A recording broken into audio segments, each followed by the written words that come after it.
Kuna hii issue ya wasichana ambao wameolewa, yani married ladies, kutoka kwenye ndoa zao bila kujipanga. Especially hawa wasichana ambao unakuta walikuwa tu ni dependent ladies. Wako pale kwa mwanaume ndo anafanya kila kitu. Wewe unaamka asubuhi ni kufua jinsi za mwanaume na kumpikia ugali mkubwa wa kula kushiba. Baby, usikurupuke kuondoka. Ukishaona manyanyaso yamezidi, ukishaona uko kwenye toxic marriage, usikurupuke kuondoka.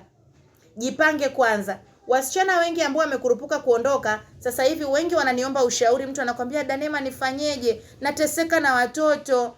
Sijui akiniambia nirudi tu nirudi. Baby girl, usifanye makosa ya kuondoka kwa mwanaume kama unajua wewe ni dependent lady, dependent wife, ukurupuke kuondoka. Usikurupuke.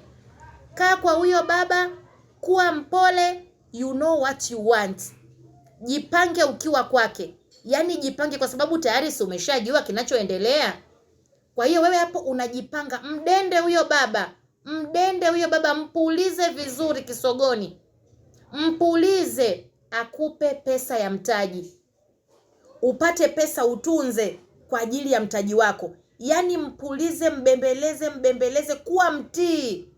Endelea kuwa hapo muda huo unajipanga. Upate pesa yako ya mtaji. Yaani hii utamwambia kwamba naomba pesa ya mtaji kwa sababu hawezi kukupa. Huyo ni narcissist. Huyo ni mwanaume anayekutesa. Unachokifanya wewe, unakaa hapo kwake kwa akili ukijipanga. Kwa sababu baby, usipojipanga ukakurupuka, utaenda kuteseka na watoto alafu utatamani kurudi.